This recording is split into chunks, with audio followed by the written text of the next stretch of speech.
Good evening, San Bernardino. Thank you guys so much for joining me tonight for another live to cover another lawsuit. So I'm going to make sure that we are streaming and everybody can get on. I hope you guys are having a safe day outside. It is definitely rainy and cold, but what better thing to do than cover everything going on with the city. And this lawsuit is got so much to it. The downtown has been our main focus for many years. And when we lost the contract with RDICO, and the SLA violations and just everything, just a culmination of failure, one after the other after the other. Now here we have the actual claim from the developer against the city. So I'm going to go through it. I'm going to try to stay. So here's what I want. I don't want to get so super technical because this is really going to be ongoing and going through the claim. We're going to go through that. I want to make sure that everybody understands how we got here, how we got to this claim, and all the different events that were transpiring within the same time, and then what it is RDICO is looking for in this resolution for this lawsuit and what they claim. Okay. Hi, Scott. Thanks for joining. So, okay, here we go. So March 3rd, 2021 is when the council moved forward with approval of the RDICO proposal for a mixed-use development at what is known as our Carousel Mall site. This project was approved 6-1 with Juan Figueroa voting no. As we remember, Juan was tied with the Chinese developer of Valdivia, and so of course he said no. But the majority said, yes, we want to move forward. A bunch of community members came forward. This was like the project that we had all asked for. And really, what also carried it was this was the first time ever that a community benefits agreement had ever been tied into a large development project into our city. So that's what happened March 3rd. Hi, Steve. Thank you for joining. So after the approval, the council's maneuvering all of their stuff. In June of 2021, they create an ad hoc committee. So this is a subsection of the elected officials, which is Theodore Sanchez, Fred Charette, and Kimberly Calvin, that were going to be working directly with Robert Field, Nathan Freeman, who is a community and economic developer, BB&K, one of their lawyers, and then as well as Don Monty and Gian, I can't remember his last name right now. They were going to be the part of RD Renaissance USA and then ICO Realty Group. So all of these people were going to comprise this this committee, and the council we're going to oversee and then report back to the remaining council members. So a lot was going on. I just want to give you kind of a time frame. As soon as the developer was approved, there was a lot of moving parts. So this is from June 8th of 2021 that RDICOs had discussed the future of the site with the San Bernardino Chamber of Commerce, the San Manuel Band of Mission Indians, the Inland Empire Regional Chamber of Commerce, and then most of the San Bernardino City Council members. So RDICO hit the ground running. They also started meeting with other elected officials. So they had Supervisor Joe Baca Jr., Assemblywoman and Leader Eloise Gomez Reyes, along with Assemblyman James Ramos. And then, if you guys remember this time, there was like a meeting every other day and just about once a week with the local neighborhood associations, the Environmental Justice Coalition, the property owners, business owners, everybody. On April 14th, city officials led RDICO representatives on a tour of the Carousel Mall. They went in, they got an idea of the Woolworth building and several other downtown properties. And then to really get an idea of what was going on with the redevelopment and possibly repurposing of existing properties. So the proposal was to make it a walkable downtown. And what RDICO had said is through their project manager, Ernesto, was given its unique characteristics. San Bernardino has a potential to transform development patterns for an entire region by demonstrating how a disinvested community can be reinvented in a manner that includes all the city's residents and businesses alike. So there was a lot of energy and motion when everything was going on in these first couple months of approving the developer, and while the city was in the process of creating an ENA, the exclusive negotiation agreement. So during this time, this is really important.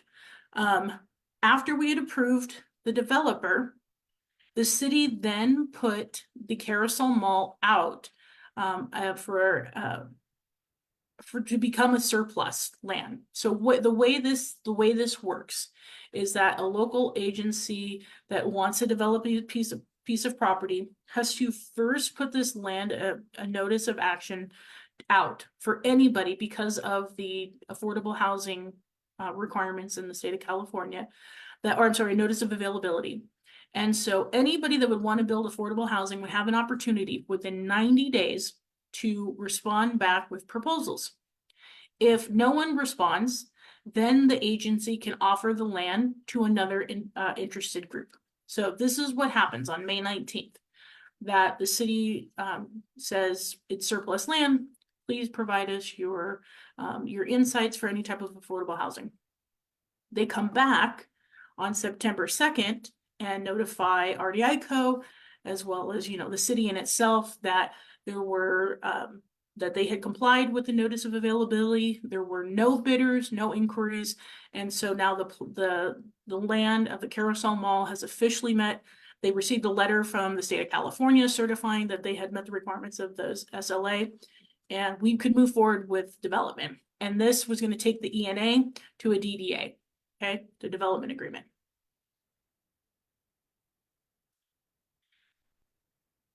Well, time's moving on. So in January of 2022, we all remember this group called the Lincoln Property Group, right? They come in. RDICO brings a large firm out of Dallas to partner with them, which they are really considered like that strong foundation of a financial wealth, and they develop all over the nation.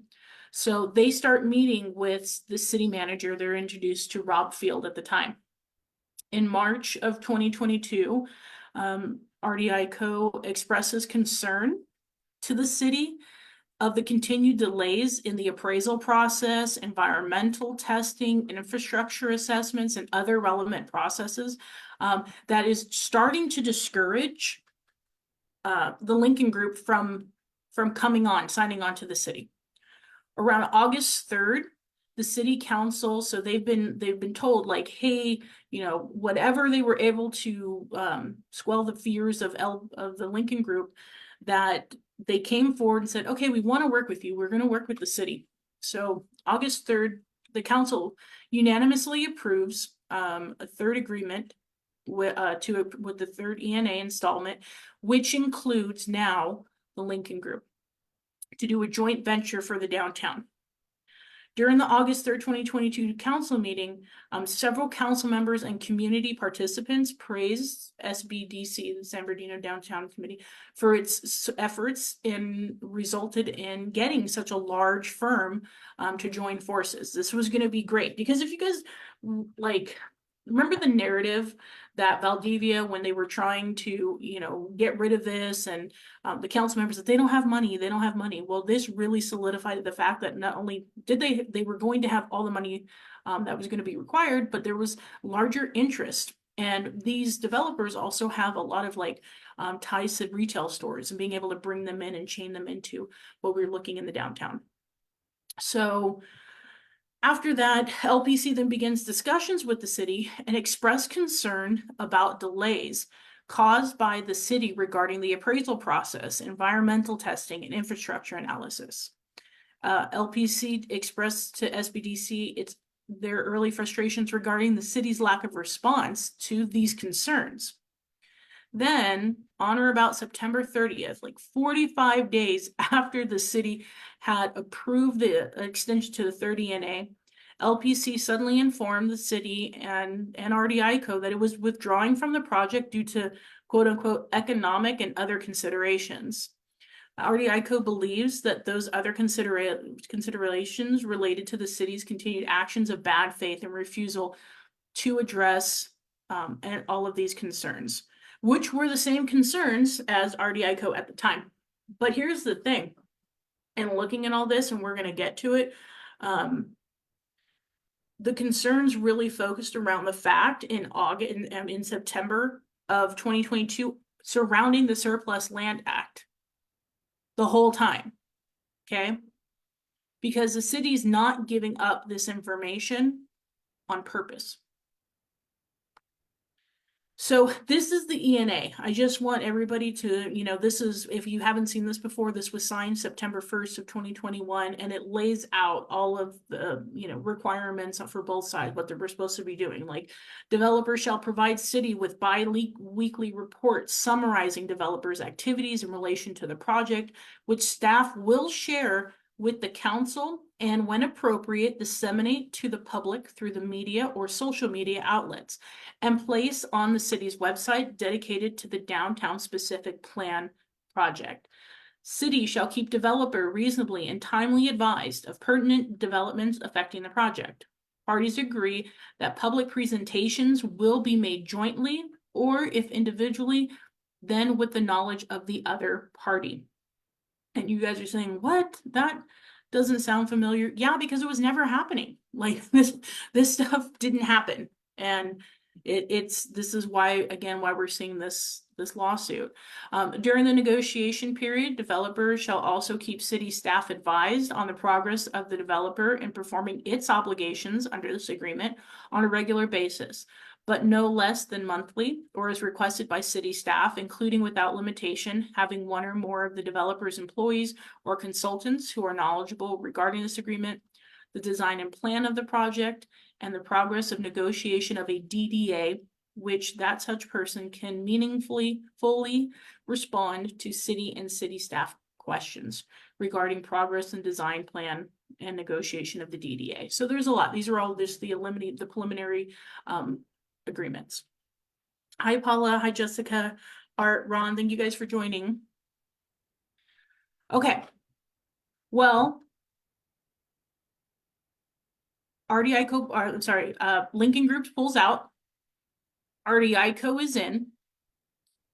The city has failed to communicate. 45 days later, it is just unreal that this large company has decided we don't want anything to do with the city of San Bernardino.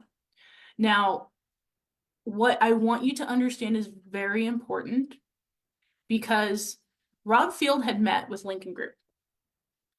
Rob was taking Lincoln Group out to meet with other community groups, and they were talking. And at the same time, Rob Field was also redesigning the entire downtown. This plan right here was not what Rob was selling with the Lincoln Group. Like, the whole conversation when I was talking to these community organizations was all of a sudden this was becoming like big apartment buildings. And it was crazy. And I wanted to note that, because through a public records request, the frivolous request that Theodore Sanchez says these are, what we found was that on October 4th, so roughly 4 or 5 days after after Lincoln Group pulls out, Councilwoman Calvin sends Robert Field this email. And it says, "Good afternoon, City Manager Field. It is with great sadness that I am writing this email as a response to the Lincoln Group removing themselves from further negotiations with the city of San Bernardino.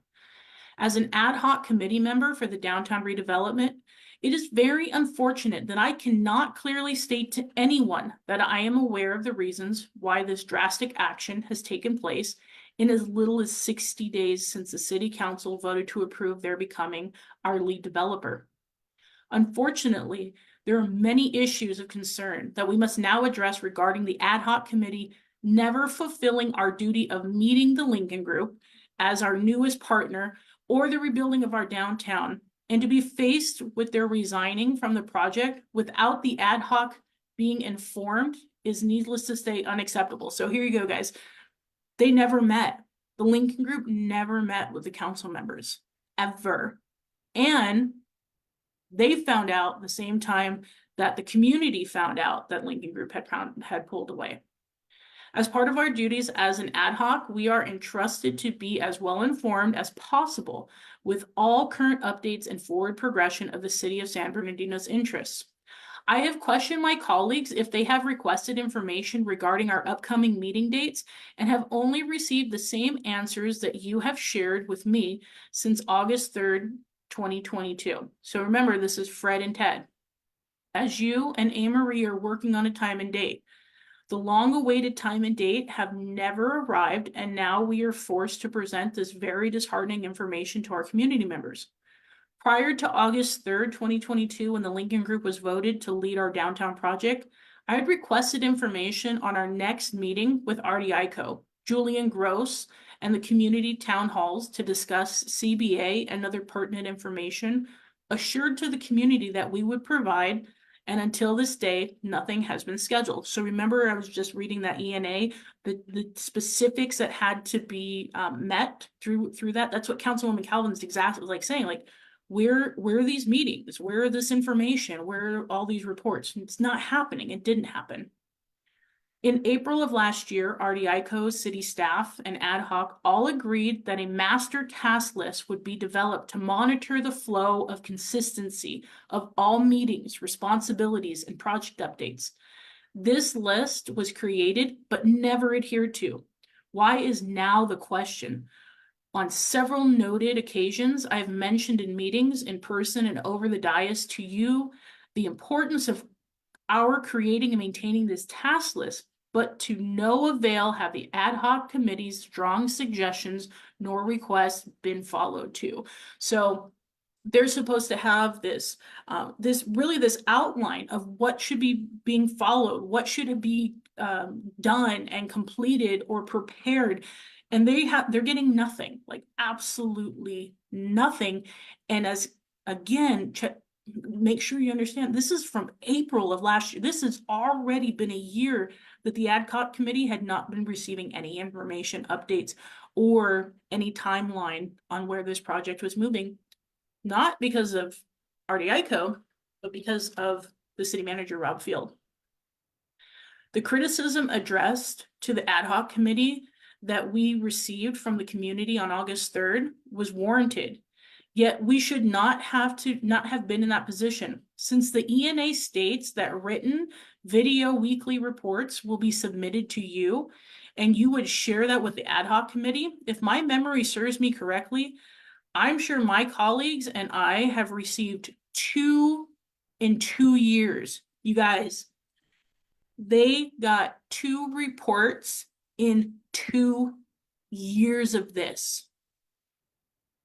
We have also assured the community that we would provide monthly updates of our progress with them as well, but we have failed to do that also. Yeah, you guys will go back. There were no monthly updates. We kept saying like, hey, what's going on? What's happening?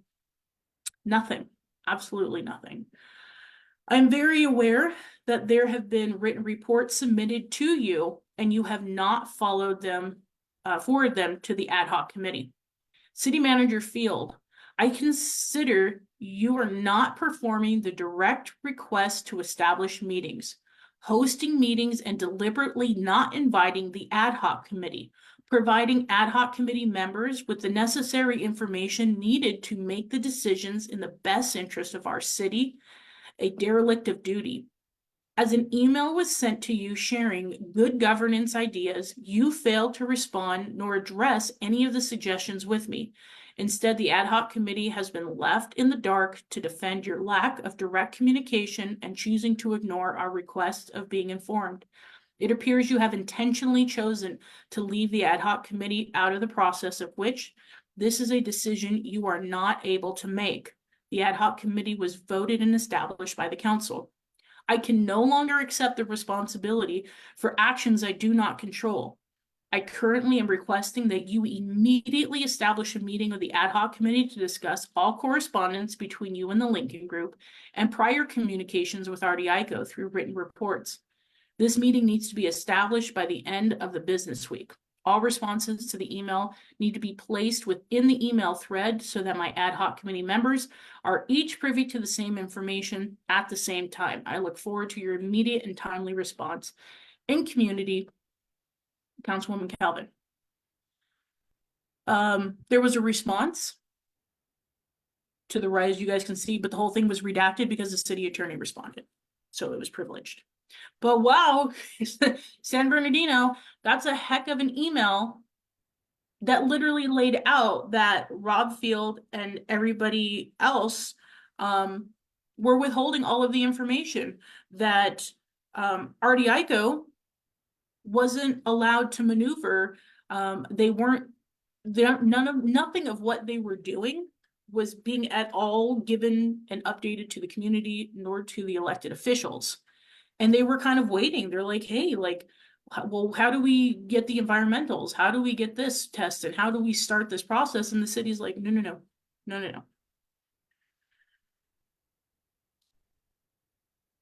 December of 2022, Robert Field resigns as city manager.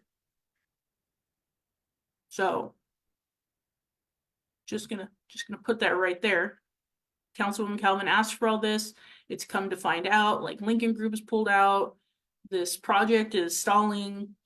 Rob's out. Now we're going to fast forward to February 5th and February 6th of 2022. So 2 emails are sent to the entire city council, and I'm CC'd on them. I was sent them as well. One email was sent February 5th at 2:55 p.m. and it says, "Good afternoon, council members. I am reaching out for some clarification on the downtown redevelopment project. At our neighborhood association meeting on Thursday night, Councilman Reynoso gave a quick update on the project and said the E&A with RDICO was extended and the city was still moving forward with them and the Riverwalk. However, yesterday at the Neighborhood Association Council President meeting, Director Freeman gave a very different update. He brought up that the Lincoln Group had pulled out, which we knew. When asked about RDICO, he told us they were off of the project. They did not have the funds to complete it, and he made it sound like the company was facing financial problems. He said, we were never going to get a Riverwalk. When asked what the plan was, Director Freeman said he was having discussions with other development groups about the redevelopment. This is very disappointing to hear. Can you provide clarification as what the actual status of the project is? Thank you." The next day, the council receives an email from a community member, and it says, "Good morning. I'm hearing conflicting reports on what is going on with the downtown project. A month ago, 2 San Bernardino councilmen were on a local radio show talking about the downtown project." That's Theodore Sanchez and Juan Figueroa. "Stating the original developers were out and the downtown would be parceled out. I then heard that the original project developer of the downtown project were still on board and just received an extension. This past Saturday, I heard from the community development director another version, that the original developer was out and that a new developer was being courted for downtown. He also mentioned that original developer was never going to go anywhere and that it was a good thing because they were having financial issues. I wish the public would have known this was never going anywhere before we wasted hours of our time attending Zooms meetings for input, giving input on renderings, etc. Residents were excited that the downtown was going to be put on the map. It was going to be a positive attraction for the city and somewhere for residents to go. Again and again, I hear about the council telling residents they want to be transparent and touting the importance of their fiduciary duty to the residents. Finding out that behind the scenes, they knew this was never moving, was supporting neither of these things. As a resident who volunteers many hours a month trying to help improve our city, this is very discouraging. I'm now beginning to understand why folks who have lived for a long time have "I will believe it when I see it" attitude. Only you can change this perception. I hope moving forward there will be one version of this coming out of the city, and we will finally be able to see the results residents have been promised for years. So crazy. This is what one is absolutely a huge violation. Huge, huge, huge, huge violation. The exclusive negotiation agreement. You are not allowed to, one, go out and negotiate with anybody else because you are in negotiations exclusively. And so Nathan Freeman went to this meeting of presidents and was like, oh yeah, I'm out here negotiating with other people. I'm talking to other developers. That you can't do that. And then to tell people that, oh, well, RDICO doesn't have the financial wherewithal to even carry on this project is absolutely false.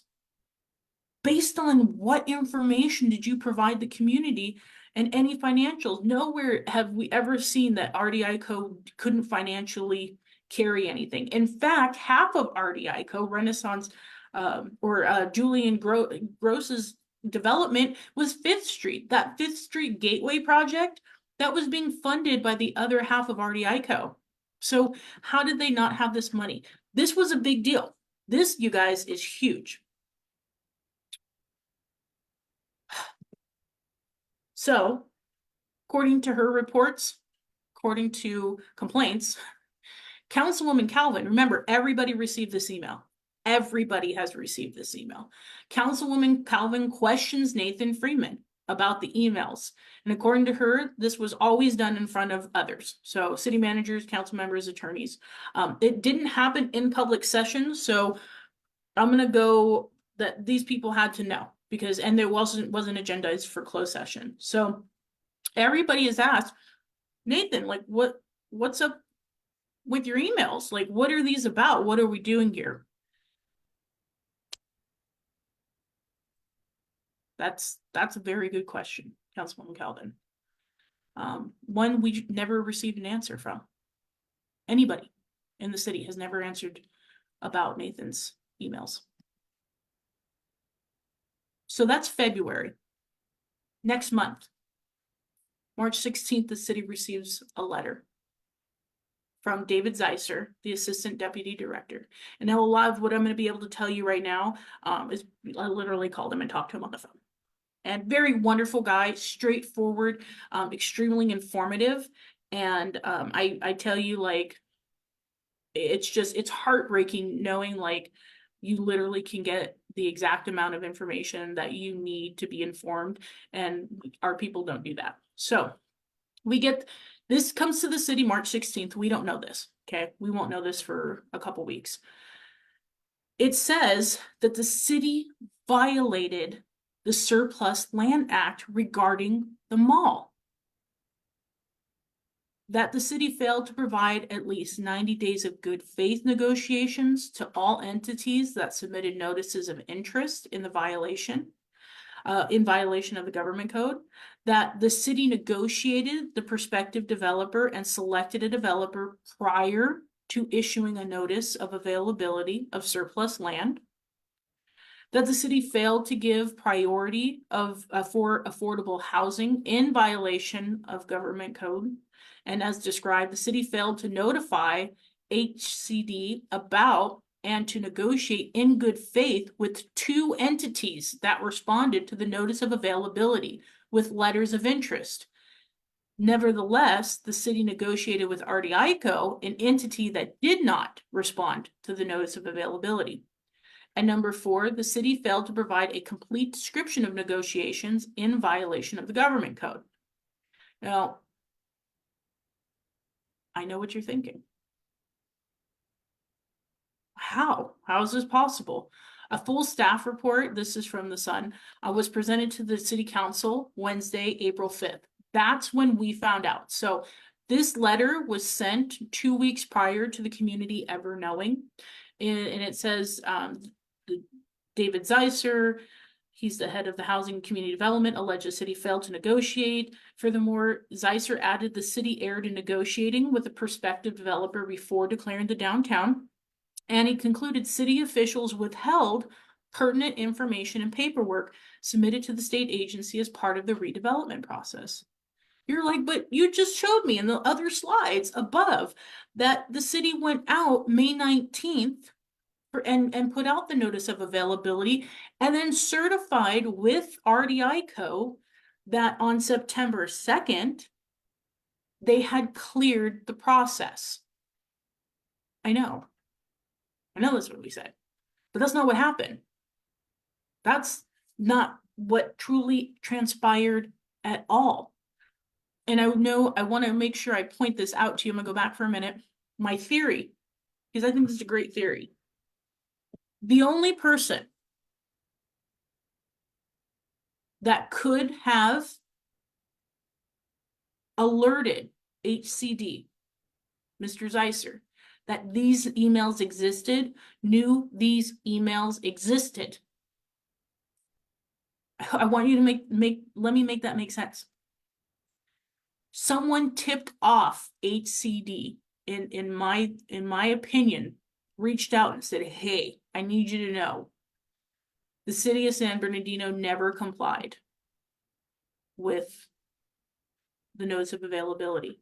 And if you do a public records request, or here's the names, they knew the names, so they must have already known, here's the names, or they did a request, I don't know.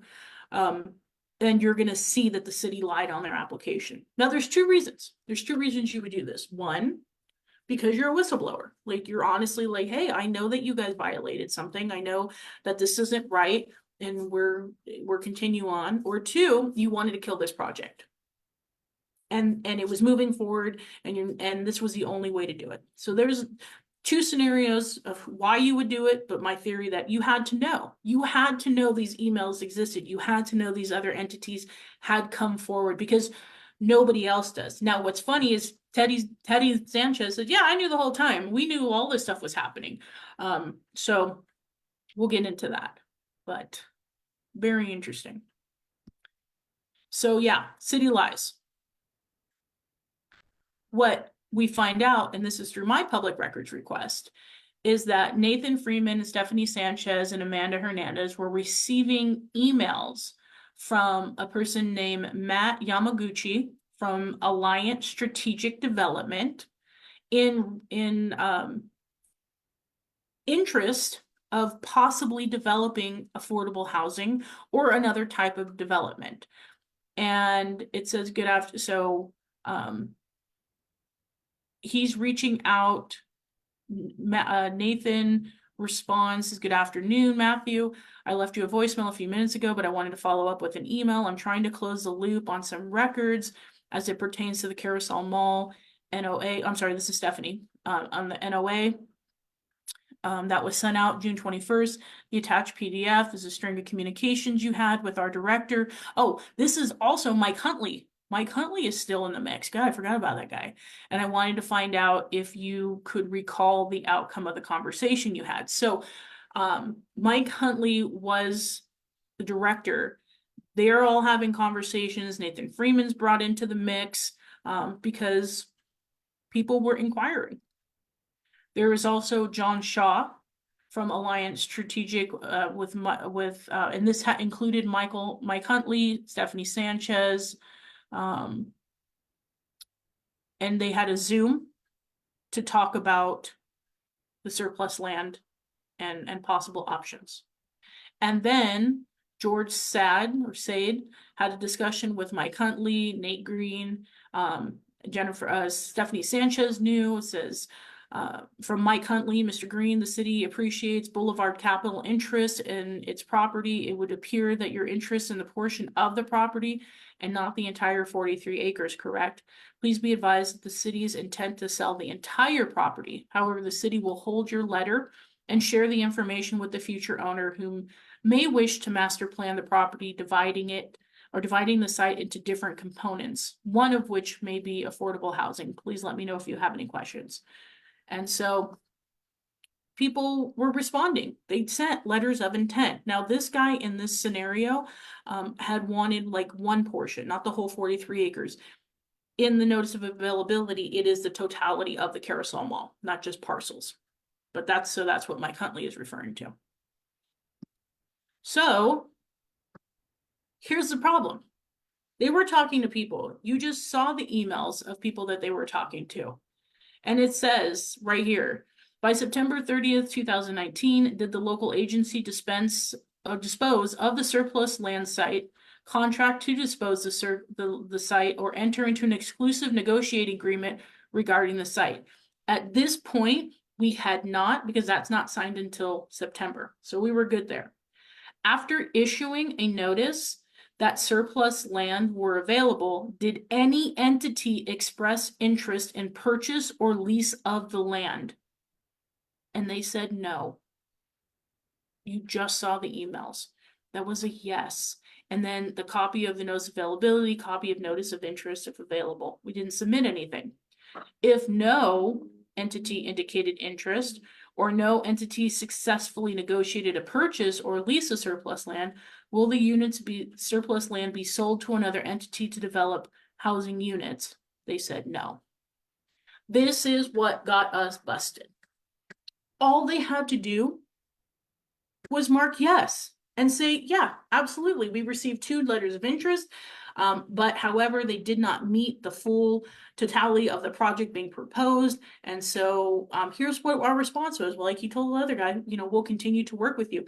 Here's another kicker, is RDICO had said during this process, well, we know affordable housing people, we can put them in touch to come in, or we'll even apply through the notice of availability as a portion to do affordable housing. And the city told them not to.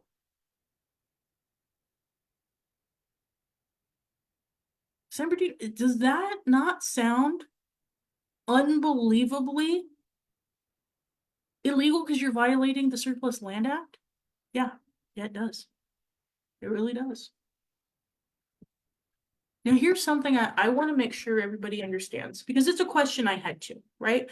Everything that we always go through in this city, everything that we're always facing, don't we pay millions upon millions of millions and millions of dollars to Best and Krieger for their legal advice? They are our city attorney.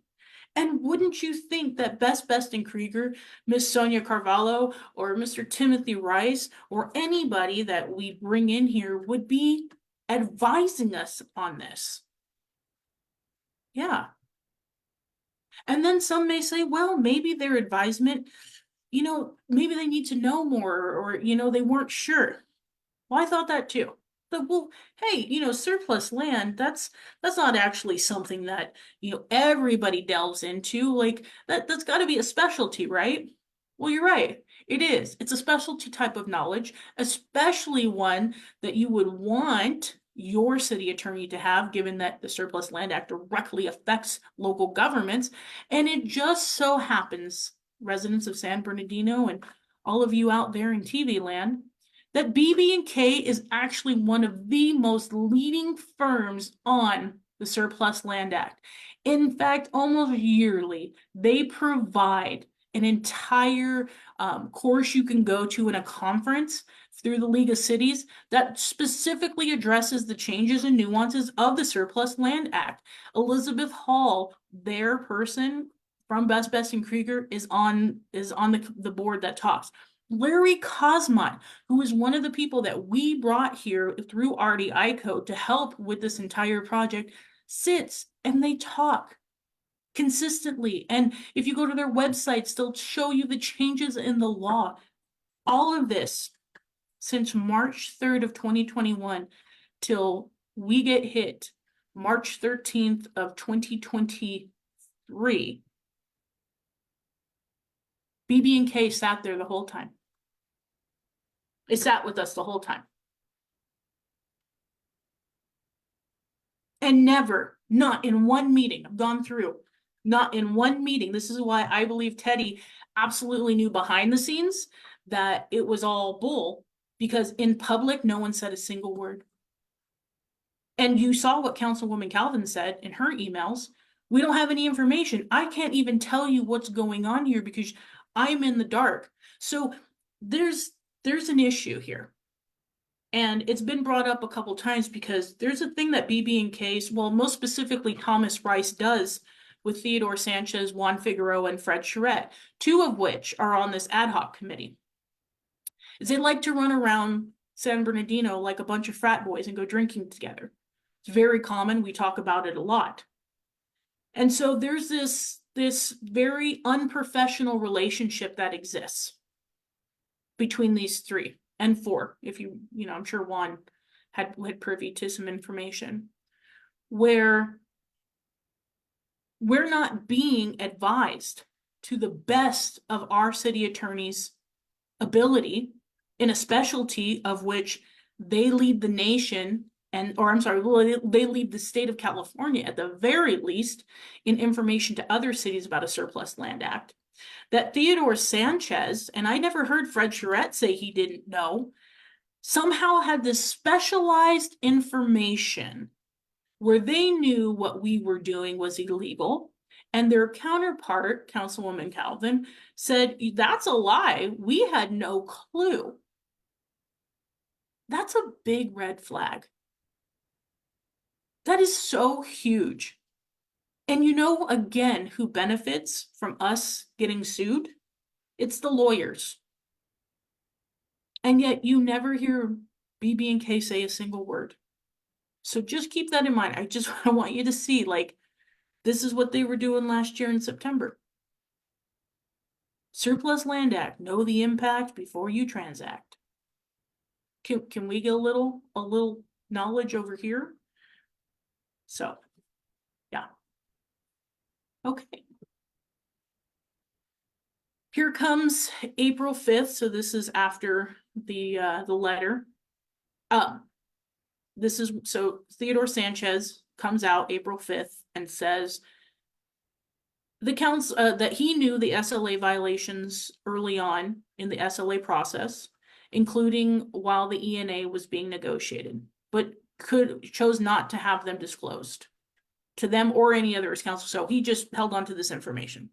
Now, in my discussion with Zeiser, and I want you to, because the city ultimately makes a decision, I asked him, I said, do we have to, one of the things you said is to cure and correct. They need you to fix your violations, is what HCD was telling us. I said, one of the things is that we entered into, or the city had picked RDICO prior to starting the SLA process. Do they have to get rid of RDICO to cure and correct this? And he said, no. They do not have to terminate any contract with RDICO. They can toll, which means pause. They can toll the ENA and correct this, go back out and reopen up the SLA. What he did say was, now in that scenario, the city has to be very careful because it already does have a chosen developer. And so it needs to make sure that if it reopens, everybody understands that SLA reopening is going to be taken very seriously and absolutely everybody will be considered, because some people are going to be like, well, hey, you already got somebody over there, I may not apply. He said, but they do not. Our city never, ever, ever, ever had to get rid of the plan for the downtown and the developer. They also wanted to make sure that we were going to fix this. Remember, that letter was sent out March 13th. It's April when we're first being made public. They were holding on to this. And the state's like, yo, you have to fix this. And then why did you lie to us? Why did Mike Huntley, why did Nathan Freeman continue this lie and perpetrate it? Fix that. Go back out for the SLA and then come back and give us a good application. And that the last option was, or you guys just, you end it all. Well, May 3rd, 2023, 3 years later, they kill the project. The council members voted to end this project. And Ben Reynoso says, well, we don't have any other choice. So really, and you'll see RDICO, and I was of the same opinion. I was like, didn't you even call the guy? Did you really ask? Did anybody do anything for themselves to become fully knowledgeable of the options? No. The city was like, we need to fix this, and the only way to fix this is to end this. But let's be very clear. We need to remember something from that email of February 6th, where those two council members, and we were watching it was a live on a local podcast. We're talking about subdividing the downtown into parcels and creating a P-bid in the downtown. And we're literally in the midst of this conversation right now, where Charles Montoya met with John Valdivia January 4th and met with him again January 18th, wants to be the master developer of the downtown, wants to subdivide it into parcels, and the city just voted 3 meetings ago about creating a P-bid in the downtown. You guys, like, this was the plan. That's why I'm telling you, whoever alerted HCD either did it out of just the right and true thing to do, or we're really trying to get us to this point. So think about that one. Put all these pieces together for yourself. Right after this, Nathan Freeman resigns as the director of economic development. Gone. And then everything just kind of stays quiet until December 7th, a day that will live in infamy in the city of San Bernardino, where all of a sudden, voted on by the left side of the dais and Damon Alexander, this report comes out. And you're like, I have no idea why, because I missed your podcast when this came out, why this is important to what is happening in this case with RDICO. How could anything that the city and the left side of the dais put out against her relate to SLA violations, to emails, to anything that was happening? Well, let's talk about that. The report said Ms. Calvin is clearly a highly engaged council member and was able to articulate a vision for her ward that she felt would address the needs of her community. While her passion for her electorate is evident, it appeared that at times her desire to enact positive change would at times create an atmosphere that was not conducive to an efficient and collaborative workplace and may have violated city rules. On December 15th, 2020, Ms. Calvin signed and acknowledged a mandatory compliance with the city's harassment policies.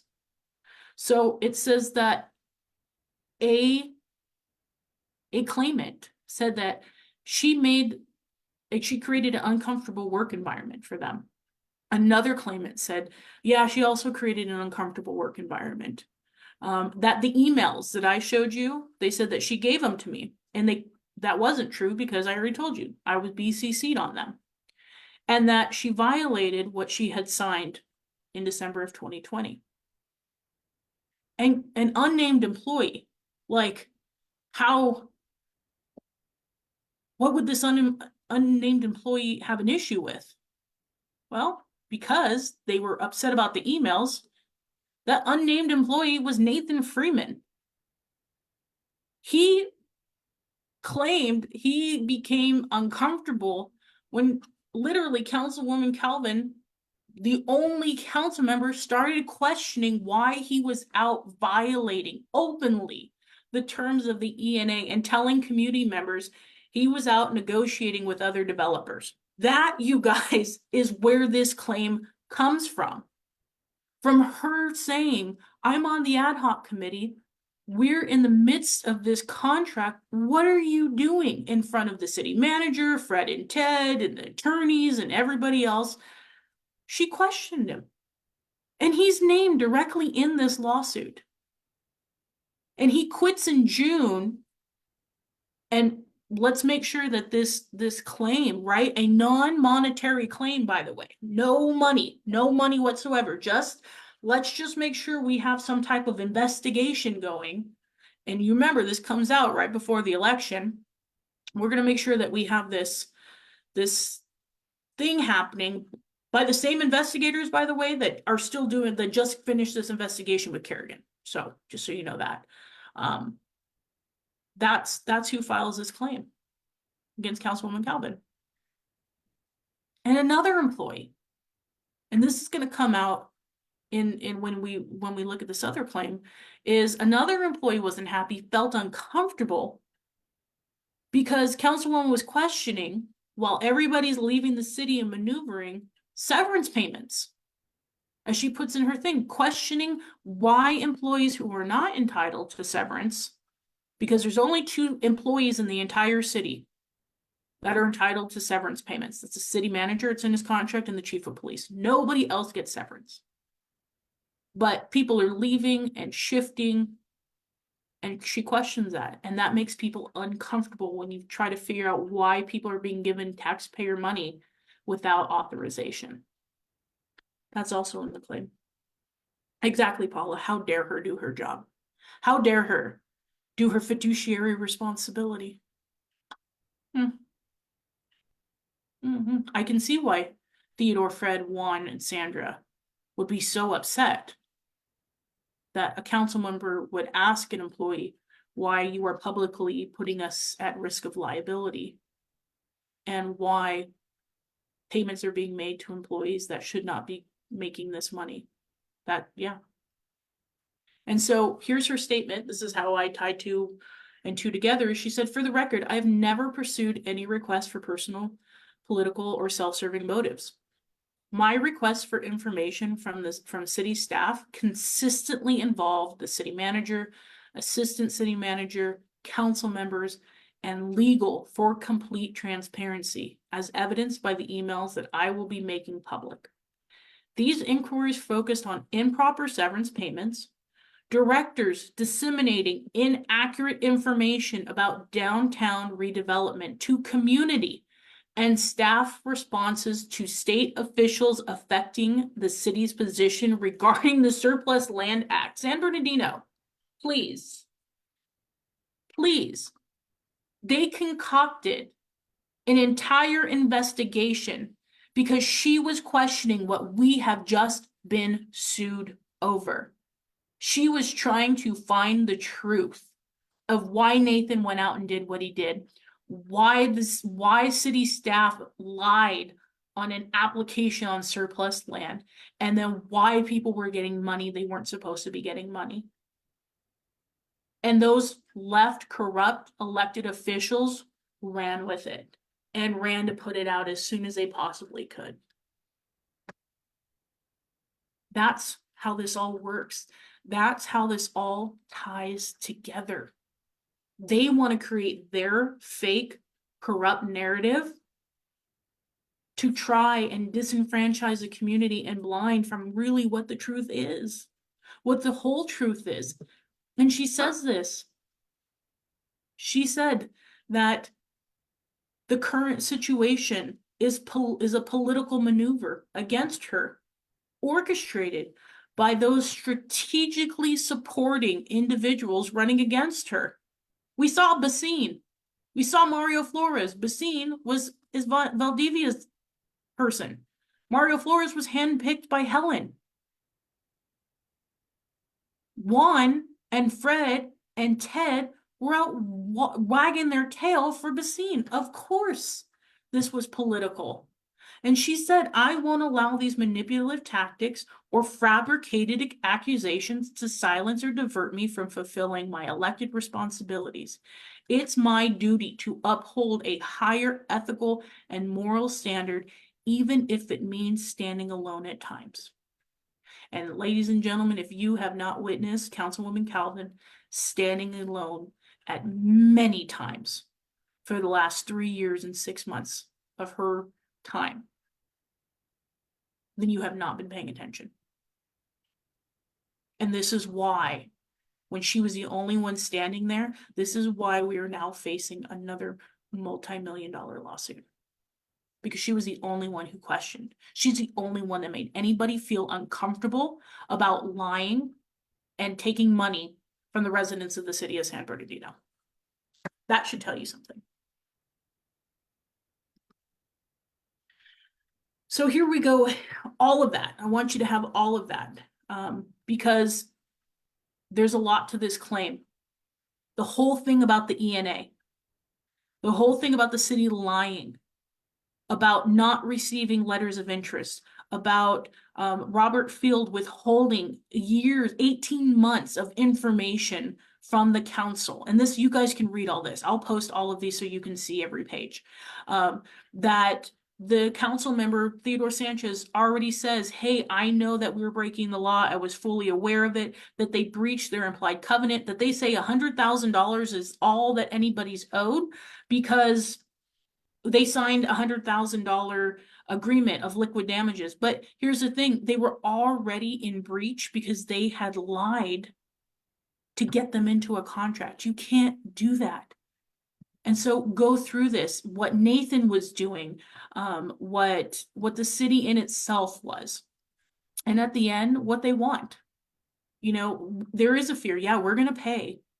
But they also want to come and fulfill the ENA, come back and build our downtown, give us this opportunity to have the first ever CBA in the city of San Bernardino. And be able to have the truth exposed for what it is. And community, I'm telling you, get involved. I am telling you that if this is a relief that they're looking for, if that there is an opportunity for us to even be able to fully see the truth, it is our time. It is absolutely our time with this lawsuit. And I'm going to tell you guys something else. You can see my other videos about the fact that the former or the current deputy city manager got a $90,000 raise for violating closed session. That 2 contractors gained almost $100,000 between the 2 for violating closed session. That Nathan Freeman got to go to another city. That Robert Field got to resign. That Mike Huntley got to resign. That Theodore Sanchez gets to sit and smirk like a moron. All the time. The one factor, the one person, Councilwoman Kimberly Calvin, who has questioned every single corrupt and unethical act, has continually been the target of investigations and false reports. If you don't understand how hard that left side of the dais is working to take us back into bankruptcy, to sell us to the highest bidder, I don't know what you're looking at. You cannot remain silent.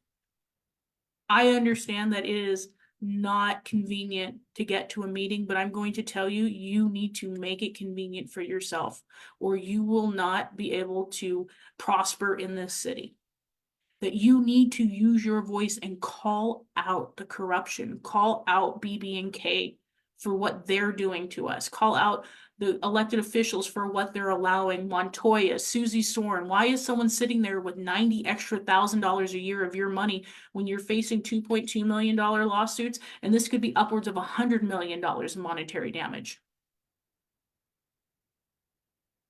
We cannot be quiet, and I am here to fight for you and be your representative in the 7th Ward. But you know what? I can only do that with you. I can't do that alone. And so I am calling on you, San Bernardino, to stand up and speak up. Come to the council meeting on Wednesday. Send emails to the elected officials and tell them you've seen this. Call out the city manager. Tell them I watched and I know that Susie Soren is sitting there and she violated closed session. I know, Sonia Carvalho, that you've known this since November. I know that Frank Rojas has never, ever been questioned. I know. Tell them what you know and hold them accountable for what they know, San Bernardino. Or all of this is for nothing. Do your homework. Watch the videos, share these. Make sure everybody sees them. And if it makes sense and if it's there for you, then go out. Because you have 5 people up there who are trying to do the most for themselves and nothing for you. And so you're going to have to do it for yourself. So thank you guys for watching. Please put this out And I hope you guys have a great rest of your week. I will be doing an agenda review and I'll be posting about that. So thank you, San Bernardino.